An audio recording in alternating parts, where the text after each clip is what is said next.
Hi Hi guys, welcome back to guys, my channel. My name is Nikki and this is my friend Sophia. Sophia. We are back for another video on Yep, ultrasound yep. life.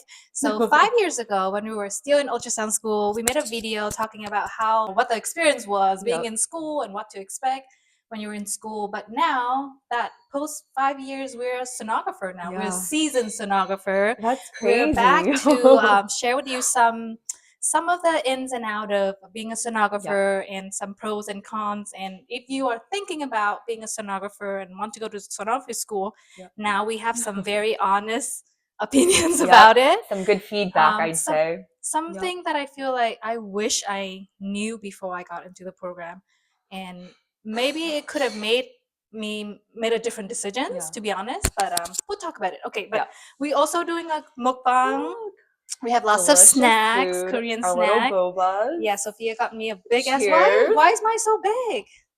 I don't know. It's fun size. It's perfect for Nikki. It's fun But yeah, size. I'm so excited to try this. And then we got a spread of Korean food. We got Yep. kimbap, I don't know what this is, but musubi. it It's looks musubi. good. It looks good. And then some what is this? Mayo shrimp. So we'll be eating and just talk about Yep.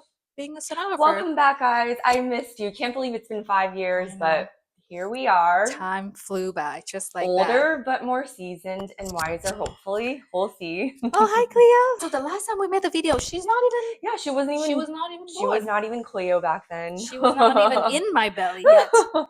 But yeah, okay, so let's get started. Let's get started. I'm Let's excited. eat. This is Yes. supposed to be very good. Okay.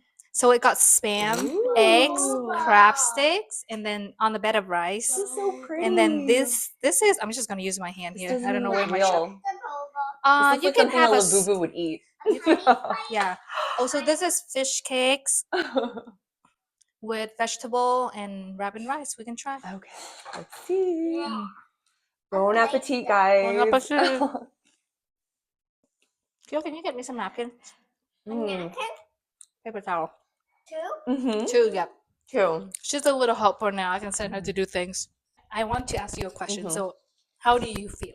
How do I So, feel? actually, I want to give a quick introduction. Is that Yes. now after 5 years, Sophia is still working overnight, Mm-hmm. and then I'm actually Yep. transitioned. Thank you, baby. Oh, I have Cleo. transitioned to doing outpatient day shift now. I started out doing evening from 3 p.m. To 11. to 11:30 Like p.m. 11, because yeah. this little one was small, so Yeah. I had to do that. Let's start with some pros, I guess. Let's start positive Well, about this field and how we feel about I it. think a pro is that we graduated. When you last saw us in our previous video, it was a little bit more, we were like fresh-eyed, bushy-tailed. Excited. Excited. Not to say that there's no more excitement in this field, but I think it's like you feel a little bit more stability. You're kind of more at ease knowing what you're doing. The protocols, having that open communication and trust between your coworkers, the radiologist, and the patients. I think that's one of the things that school really prepared us for, is just how to interact with different personalities. And then now that we're in our actual field, you're able to implement that and execute that. Now, is it perfect all the time? Probably not, but I will tell you one thing, Nikki, and I'm sure you can agree with me. Every day is something different. No 2 days are the same, and I think that's what I like about our field. The experiences, seeing different pathology, you learn about it in school, but it doesn't really hit you until you're scanning. And as you're scanning, literally, like, It's never, the bells are like going off in your head, like, wait, I've seen this before in a textbook, but now it's like actually in real life. So I think that's really awesome, actually. It's never boring. Like, Nope. you never get one day that it just, I mean, there's calm days, but never, one day is never the same as the other day. Because, everyone's different. Our bodies are different. Yeah. Every single person are born different. So you will never see the same thing. Yeah. So, Yeah. but another pro, I think, for me is, it's kind of sounds stupid, but I enjoy not having to worry about what to wear when I go to work. Oh yeah, that's true. You just wear scrub. That's so true. Because it's so funny when we go out to see each other outside of work, when everyone wears their normal clothes, it's so weird because you're so used to seeing your coworkers in scrubs. And at the hospital, I'm actually even lazier than Nikki. I take the hospital issued scrubs, the burgundy scrubs. I know they're considered like not particularly fashionable, but for me, I like that thing where you're just walking every day. You don't have to worry about wash you're it. wearing. Yeah. You wear it for your shift, then you put it into the little cleaning bin for the hospital people to come and clean. If I had to go to portable exams or just had like a messy case in general, like when things are splattering on you, you don't have to worry about carrying that and transferring that when you go back home. And trust me, things will splatter on you. That's a good point to point out that some people might not know how much you have to get involved with a patient. In a hospital setting, you will get sent to the ER, the OR, inpatient, and in those environments, anything can happen. I have gotten poop on me, pee on me, thrown up on me, blood splattered everywhere, every single situation. So if this is not something that you're okay with, make sure. Because I don't know if they talked about this in the orientation. Said that in school. They never said anything. They did say that you wouldn't get your lunch breaks, and that is true. When you work in the hospital setting, you're literally scarfing your face like in between patients. And then when there's like downtime, if you're lucky enough, for me, since I work overnight, sometimes it's like 3 a.m. when I can finally have my lunch break. So no, they don't tell you anything about like fluids being splashed on you, making sure that you have closed-toed shoes. I see some people wear Crocs, and I don't know how y'all do it. That's not safe. That's like gambling. That's gambling. You can have all sorts of stuff just splatter everywhere. The last thing you want is blood on your beautiful Crocs. So just don't even do it. I see some people do it. Just don't even do it. Why chance it? Time I was pushing the machine and it ran over, the wheels ran over my foot. Stop. And I'm so glad that I wore a really good shoes that day, because those machines are like hundreds of pounds. Yeah. And you will run your feet over with those machines. It's hard not to because of the 4 wheels trying to neutral steer it. You will run over your feet. So don't wear Crocs. Don't wear like slides or sandals. I don't know how some people do that. It's not worth it, you know? I'd say. Try the mayo shrimp. It's actually really good. Mayonnaise shrimp. Oh my God, this shrimp is huge. It's so good. What is this? Like deep fried shrimp with the mayonnaise sauce on top. So the next thing is also that if you want to like straight out of school and do not ever want to work in a hospital, it's going to be a very different environment. And I am now outpatient mostly. I do enjoy it. I feel like patients are less sick. They can walk in themselves. You don't have to help them, because hospital patients are way more sick. I feel like I'm also exposed to less illnesses. And actually, that's the main reason why my manager moved me out of hospital, because I got sick so much. And then also, the number you have to do in a shift actually will increase, because I have a patient every 30 minutes. I don't know how many patients you have to do. At the hospital, it's a little bit more, I wouldn't say lenient, but there's less pressure of having like allotted slots of like every 30 minutes you have to have another patient kind of like roll through. We just go down the ED stat list. Some cases can take 2 hours, and especially when you're going portable. You just never know. I've seen people like gone for hours at time. So the last time I was there, I remember that they sent me to do a portable, and it was just a simple renal kidneys, right? Renal, bladder. I remember this case. And then it ended up, I was there for like over an hour, because the nurse had to come give the patient the medication, and then the doctor came in, and then so you just kind of got caught up in like this very complicated situation. So you never know. I think at one point, our coworkers were like, "Where's Nicki?" They actually sent backup for you. They're like, "Where'd Nicki go?" And you were just like, "No, I just have a hard case." Do you remember that? I honestly don't know how. I don't know how you're still doing the night shift, because so actually an update. I don't think I've seen you in a while. So I used to work like true overnight. I would work 4 or 5 p.m. until like 5 or 6 in the morning. Right. I actually got my schedule revised. I'm still overnight, but not truly. I'm 1:30 to 2 a.m. Okay. Oh, so that's much better. So it's still 12-hour shift. That's much better. You can still get home and get a good amount of sleep. Yeah. It's just a little hard because like as you get older, you know, your biology, you need more sleep. Your hormones are like kind of all over the place, and that's something that I'm kind of having to deal with. So I did speak to my boss, and we kind of revised my schedule.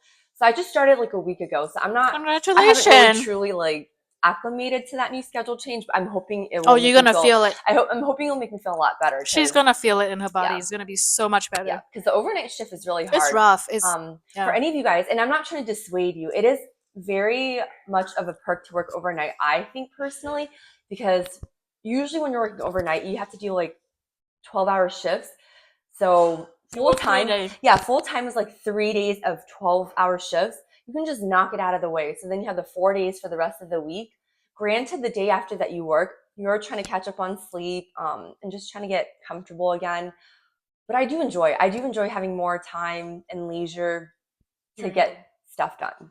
But when you're working, it's rough. Bring a lot of snacks, caffeine, coffee. Coffee's my best friend. Another perk I think for working overnight is you get paid extra too. The differential is good. Like during the week, what $2 or more? I don't know. Every hospital is different, and they change it every now and then. But that's another perk actually. If you're a night owl and you can handle it, I'd really recommend doing the night shift, overnight shift, or even the weekend shift. They give weekend differentials too, and those are really good. I think out of all of them, I think the weekend shifts they pay the most because like no one wants to work weekends. You can get up to like a $7 extra per hour. Yeah, and sometimes even more if they're like truly desperate. And I recommend it, honestly. If you don't have kids or like a husband, trying to make money and hustle for like a year or two, and then you can always go to a regular schedule. You learn a lot more at night because it's just the most crazy cases are presented at night. You know? In my personal opinion, when you first graduate, I highly recommend, even if it's just for a year, to do a hospital setting first, because that's when you're going to learn the most in terms of recognizing pathology, knowing what techniques to use in terms of like, when you can switch between like the linear probe to the curvy probe. And Nicki's able to do all this on her own because she worked at the hospital setting to begin with. I don't recommend working in an outpatient necessarily right off the bat, just because you won't be able to probably recognize the pathology, because in the hospital setting, you're going to see a lot of difficult patients, overweight patients that are immobile. For you to be able to kind of handle that and to be able to decipher between the different pathologies that are out there, hospital setting is the best. You're going to get your bang for your buck there. Once you're more comfortable with that, I think after like 1 or 2 years, it's, if you want to go to outpatient, then you can go. But that's just my personal recommendation, is to kind of just pull through it, get through the hospital setting. If you decide that that's not your cup of tea, you can look around and do outpatient, but I'd say go to hospital first. Yeah. So I'm second you on that too, because even though this past week I've seen a lot of pathologies, but overall 80% of the time, most cases comes through the outpatient are normal. Yeah. So I'm just so glad that I have the background at the hospital that now, like, I'm good, right? I know what pathologies are what the critical, what are, just the typical routine stuff, right? Yeah, exactly. So you learn the most there. So definitely at least 1 year after you graduate, do hospital round. Yeah. Especially if you're interested in eventually going to do travel sonography. Hospital setting, you need to have that experience for pathology. Sorry, I'm like, this is so big. I think for outpatient, it's more like they're worried about your speed. Like, can you hustle and bustle? Can you get these patients through the door? The numbers. Outpatient is all what? Numbers.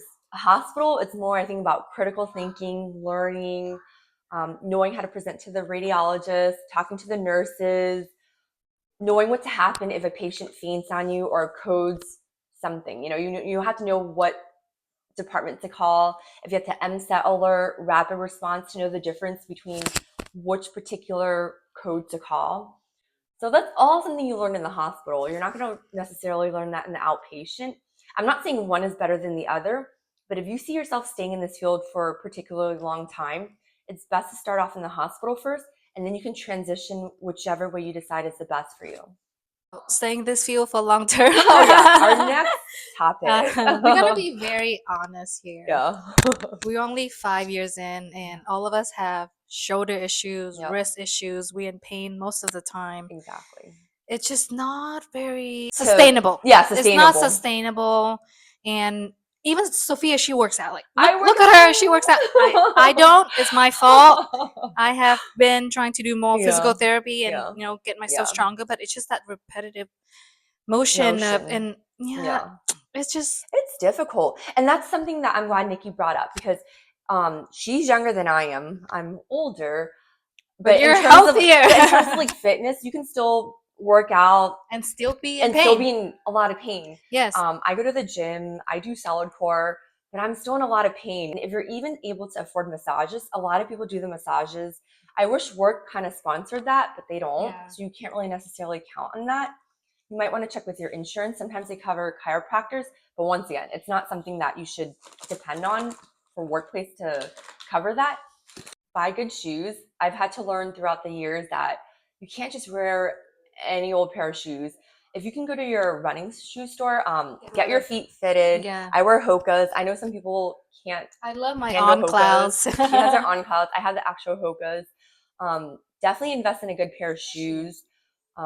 Make sure you check your posture, because I know I'm guilty when I scan. I stand up, but I tend to lean. I mean, we all do. Yeah. And especially when you first started out. Yeah. You are so like focused on just getting the picture, and you don't pay attention to your ergonomics, but it's gonna hurt you in the long term. Now I sit on for most exam if I'm able to, and then I get really close to the patient so that I'm not straining. That's interesting. My shoulder. She says that she sits, because I'm the opposite. When I sit, I notice that there's tension in my neck. I like to stand. Ask if the patient can roll closer to you. Move closer to you. Because if you don't ask, like, they won't know. I used to be so like embarrassed. Shy too, yeah. Yeah, I'd be like embarrassed, like, hey, Mr. So-and-so, are you able to roll over closer to me? And now that's like the second step. After I check for their name, birthday, all that identifier information, I'll ask them, hi, so-and-so, can you move closer to me?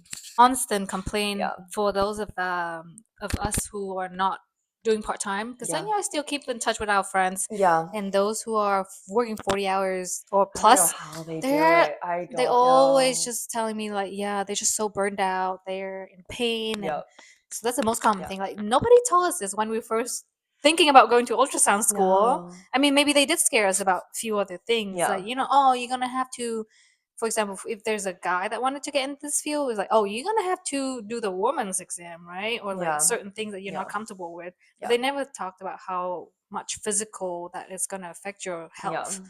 So that's one thing I want to nail in everybody who was thinking to get into this field, is that it's gonna hurt either way. Maybe if you're like healthy and working out, it's gonna maybe you can push it a little further, maybe like, okay, 10 years, then you're gonna start having pain, but regardless, it will happen. So try to do it right the first time. We're just giving you little tips and tricks that we've learned along the way. Unfortunately, we've had to learn the hard way. We're telling you this so that you can begin your career with this kind of set of knowledge, and it will help you stay in this field longer. A lot of people just think that we take pictures. It's so much more than that. And I'm sure if you're coming upon this video, you've done your own personal set of research. So it's not just taking pictures, it's a lot more than that. I wanted to touch on the mental aspect. When we did the video about 5 years ago, it was rough. I think I was going through like a really dark place, just trying to graduate school, trying to find my job that was going to be lined up after graduation. I was just praying every day for like a job. And now that I have the job, I'm so grateful. But no one really talks about the mental aspect of what you have to go through to be in this field. You're a lot of people's punching bags, whether it's like the doctors, the nurses, the patients. You got to remember to not take it personally. These people are here because they're sick. So the patients are yelling at you. It doesn't make it right, but it's not your fault. So you can't take it personally. Yeah, you can't internalize that. And then when you punch out of work, try to leave it at work. That's the biggest thing I've had to learn. You don't want to take it home. The first couple of years was hard. Like, I would go home and like it was 2 a.m. and I'm still thinking. She would like go home and like punch a pillow. Yeah. And also because you work later than I am, so I would be literally texting you in the morning at 2 a.m. and be like, hey, can you check on my patient? You know, what did the doctor say? And like, I just couldn't turn it off, and that's not healthy. Yeah, as the years go by, I'd say like that's something that everyone's pretty much been good at. Just learning to leave work at work. Because if you bring it home, you're going to get burnt out. And then what good are you if you can't be there for the patients, if your mind is mentally like somewhere else? Actually, this is the only job that I feel like if you able to, you can really just leave job at work. Because, for example, like my husband, he works a different job, right? But I feel like a lot of the time works comes home with him. Like, you know, there's project that he has to work extra after hours. But for us, it's like once we're done. So it's like that's a pro to this too. And then the hours are really flexible. So, you know, like if if you can't work day, you can work night, or you Yep. can work in the mid Yep. shift, or Yep. so it's very flexible, and you have so many opportunity to add more hours. You know, if They're you always looking for extra shifts. Like our boss is always like, hey, right. does anyone want to pick up extra shifts? Yeah. So that's another thing I like about this field in particular. I think it's very flexible. It's very flexible. I think we're getting pretty close to the end of this video. Yeah. I missed you guys. I mean, it's been 5 years. I hope everyone's doing well. I hope the people that originally watched our video, I hope most of you have graduated and are working your dream careers. I'm sure the advice that me and Nicki are giving to you guys, you've personally lived through it. So if you have any additional little tips and tricks, any knowledgeable advice that you can give to incoming or even prospective sonography students, leave it in the comment section, because we can all use like a good reminder, even people who are experienced sonographers, and definitely for the new people who are interested in this. So just leave some little tips and tricks and whatever you have to say in terms of advice, because I'm sure everyone will appreciate it. I guess you have to eat more, right? Let's try these turtle chips. Okay. This is a truffle salt flavor. Oh my goodness. You know, the most popular one that came out, it was popular because of that chocolate churro one. Have you tried it? No, I don't really eat these little snacks. Nicki, that's the thing I miss about Nicki. When she would work with me, she would always come in clutch with a snack. Like, I am mostly like a liquid girl. I will have like 4 bottles open, boba, protein shake, water, tea. She came in, you would feed me. You brought snacks too, but the healthy snacks. Yeah. Like, what is it? Protein? Yeah, like just protein stuff. Like, but that's how I stay awake. Like, if I'm working overnight, I need that nourishment, you know? Try. All right. I already know I'm not going to like it. No, it's like light. It's like light. It's not bad. It's got layers. What do you think? It's a little salty. It's so light and airy. Yeah. I think I'm just going to stick with my boba. Oh, it has a little bit of sweetness too, savory, salty. It was not cheap. It was like $5. Everything's so expensive now. Oh my gosh, all these things. We walked in and pick up what, like less than 10 things is $70. Jeez. You need to pick up weekend overnight shifts, Nicki. No, I just eat less. Well, if you guys have any additional questions, leave it in the comment section. If we have enough feedback, maybe we'll do like a part 3. Who knows? If you have more questions, we will definitely look over, make a list, and make another videos. But this is really, I just want to put this out, so hopefully the people who thinking about getting into this field and want to be serious about it, like you would know all the good and bad. Like, honest. Like, I'm not hiding anything. Honest opinion. Not sugarcoating anything. This is what it is, reality. But that's it. Cheers. Cheers. Right, thank you for watching today, and we'll see you. Bye, guys.